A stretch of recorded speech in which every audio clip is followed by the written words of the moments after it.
जी star news से आइए डालते हैं आज की मुख्य खबरों पर एक नजर। जम्मू कश्मीर के पहलगाम में आतंकी हमले में शहीद कानपुर के शुभम द्विवेदी के घर डिप्टी सीएम ब्रजेश पाठक पहुंचे। उन्होंने शुभम के चित्र पर पुष्प अर्पित कर श्रद्धांजलि दी है। शुभम के पिता संजय द्विवेदी से मिलते ही भावुक माहौल बन गया। डिप्टी सीएम ने परिवार को ढांढस सुनाते हुए कहा कि इस दुख की घड़ी में पूरा देश उनके साथ है। शुभम की पत्नी ईशान्या ने पहलगाम की पूरी घटना का विवरण उन्हें बताया। परिवार ने आतंकियों के खिलाफ कड़ी कार्रवाई की मांग करी है। डिप्टी सीएम ब्रजेश पाठक शुभम के परिजनों से मिलकर शोक संवेदनाएं व्यक्त की हैं। डिप्टी सीएम ब्रजेश पाठक ने आश्वासन दिया कि शुभम का बलिदान व्यर्थ नहीं जाएगा। उन्होंने कहा कि सरकार आतंकवाद के खिलाफ कड़ी कार्रवाई करेगी। जल्द ही आतंकियों को उनकी भाषा में जवाब दिया जाएगा। घटना 22 अप्रैल को पहलगाम के बायशरान घाटी में हुई। शुभम अपनी पत्नी ऐश्वर्या के साथ घूम रहे थे। आतंकियों ने उनसे धर्म पूछा और गोली मार दी। शुभम श्यामनगर निवासी संजय द्विवेदी के इकलौते बेटे थे। वह परिवार के साथ जम्मू कश्मीर घूमने गए थे। शुभम द्विवेदी की शादी 2 माह पहले हुई थी। इस घटना के बाद पूरे परिवार में दुखों का पहाड़ टूट पड़ा। सीमेंट कारोबारी संजय द्विवेदी के इकलौते बेटे शुभम की मौत हो जाने से परिवार में मातम छाया है।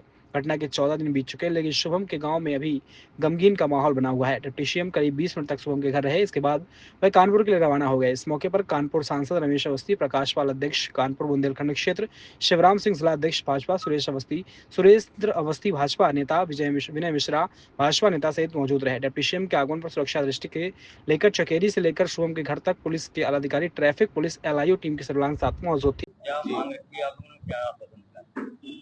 माननीय उप मुख्यमंत्री जी आए हुए थे मेरे यहाँ।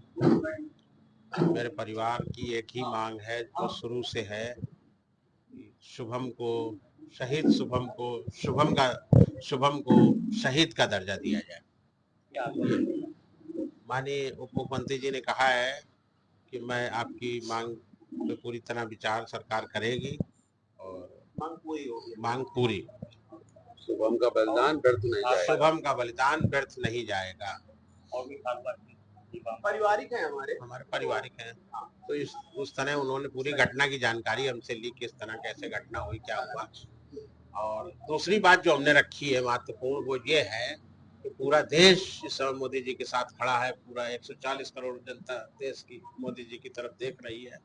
मोदी जी को आतंकवाद के खिलाफ निर्णायक प्रहार करने की आवश्यकता है और मेरी मांग है और करना चाहिए। उसके लिए चाहे पाकिस्तान को नेस्तनाबूद करना पड़े, पूर्ण विश्वास है कि वो करेंगे। और मोदी जी पे पूरा हमें ही नहीं पूरे देश की जनता को विश्वास है कि वो करेंगे। सरकार पे विश्वास है पूरी तरीके से।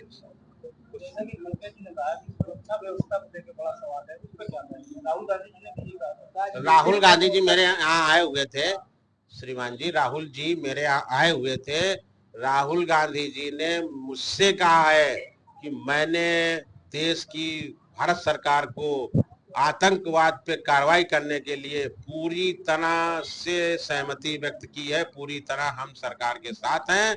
सरकार आतंकवाद के खिलाफ जिस तरह की कार्रवाई करेगी, हम सरकार के साथ हैं।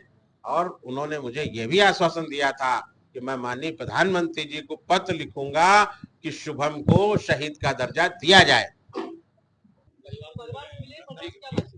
बहुत ही दुख का दिन है।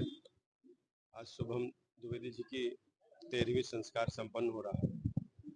पूरी सरकार, पूरा देश शुभम द्विवेदी जी के परिवार के साथ खड़ा है। इस दुख की घड़ी में हम परिवार की भांति इनके पास आए हैं। सरकार तो है ही है, साथ में हमारे परिवार के सदस्य शुभम जी थे। शुभम द्विवेदी जी का बलिदान व्यर्थ नहीं जाएगा। उन्होंने वीर गति को प्राप्त किया है। भारत माता के लिए वो शहीद हुए हैं। शुभम द्विवेदी जी का बलिदान व्यर्थ नहीं जाने दिया जाएगा। मांग क्या, इस दुख की घड़ी में क्या मांगेंगे? हम भी तो परिवार ही हैं।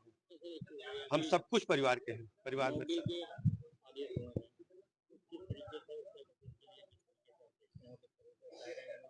देखिए, पूरा उत्तर प्रदेश शुभम द्विवेदी जी के परिवार के साथ है।